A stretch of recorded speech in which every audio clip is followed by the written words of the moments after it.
Second Lieutenant John George crouched in the ruins of a Japanese bunker west of Point Cruz, watching a banyan tree 240 yards away through a scope his fellow officers had mocked for weeks.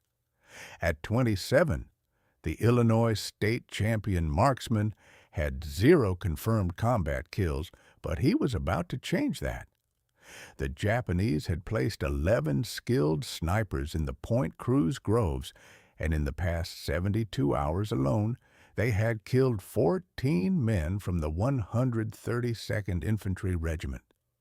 The dense jungle around Guadalcanal had turned into a silent battlefield where death could come from the trees without warning. George's rifle had been mocked by other officers who believed the standard military weapons were superior, but George believed in the precision of his own equipment. He had saved 2 years of National Guard pay to buy his Winchester Model 70 rifle fitted with a Lyman Alaskan scope, a weapon designed for accuracy rather than rapid battlefield fire. When the transport ships carried American troops across the Pacific toward Guadalcanal, George carefully packed the rifle among his gear, knowing someday he might need it.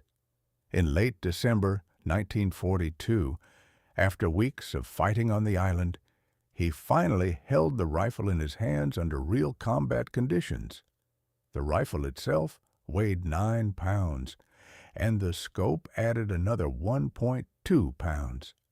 Many soldiers preferred the standard M1 Garand, which weighed about 9.5 pounds but had no magnification.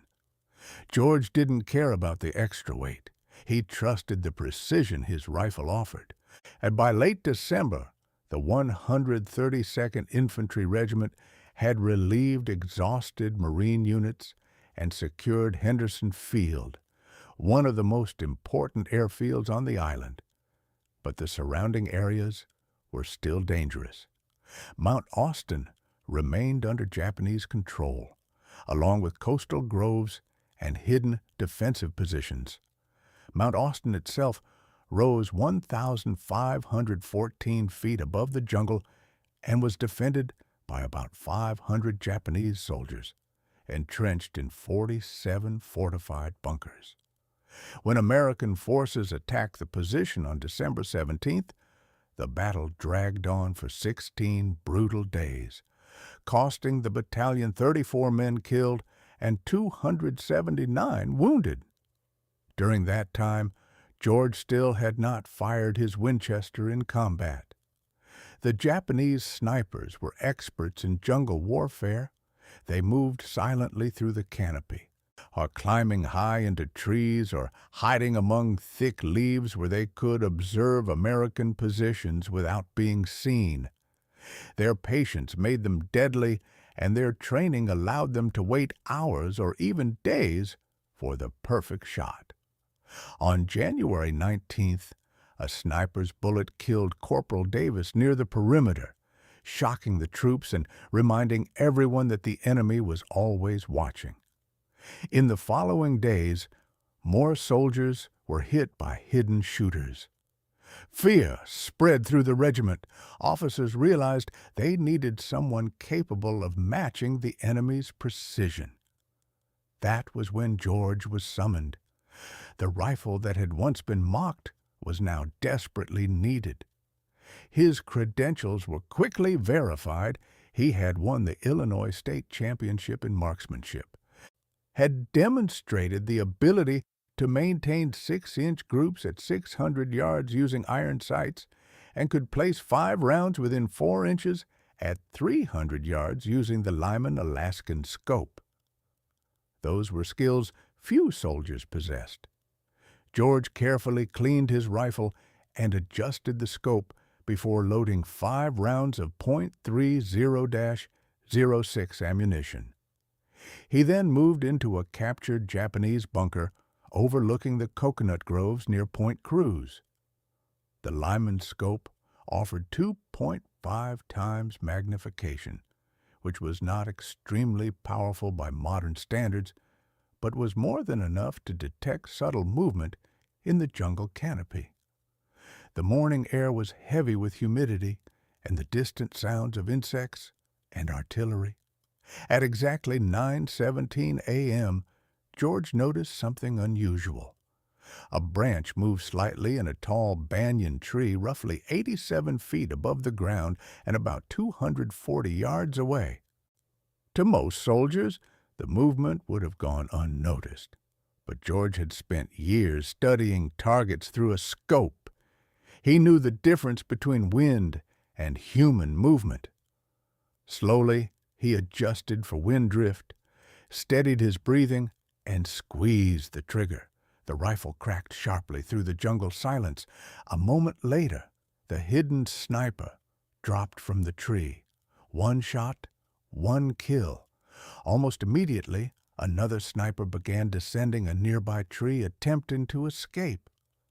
George worked the bolt, aligned the crosshairs again, and fired. The second sniper fell. 2 shots, 2 kills. The news spread quickly among the soldiers nearby. George calmly reloaded and continued scanning the treetops. Japanese snipers often operated in pairs, providing cover for each other. By noon, George had eliminated 5 snipers. His careful patience allowed him to notice tiny movements others missed. As the afternoon approached, the remaining snipers became more cautious, adapting their tactics.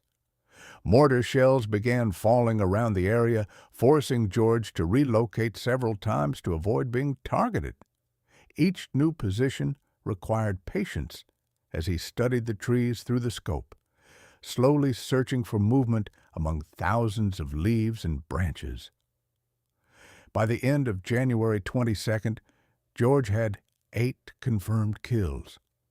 He had fired only 12 rounds and missed 4 times, an incredible accuracy rate considering the dense jungle conditions. Only 3 snipers remained now, and they were likely the most experienced. These final opponents understood George's tactics and knew they were being hunted by a skilled marksman. George took time to rest and clean his rifle again, ensuring the weapon remained perfectly reliable. On January 24th, heavy rain slowed operations across the battlefield, but the weather gave George time to prepare a new hidden position. He found a cluster of rocks that had once served as an abandoned machine gun nest, offering excellent concealment and overlapping fields of fire across several groves. Early the next morning, at 8:17, he spotted sniper number 9 positioned low in a palm tree about 190 yards away. Something felt wrong about the scene.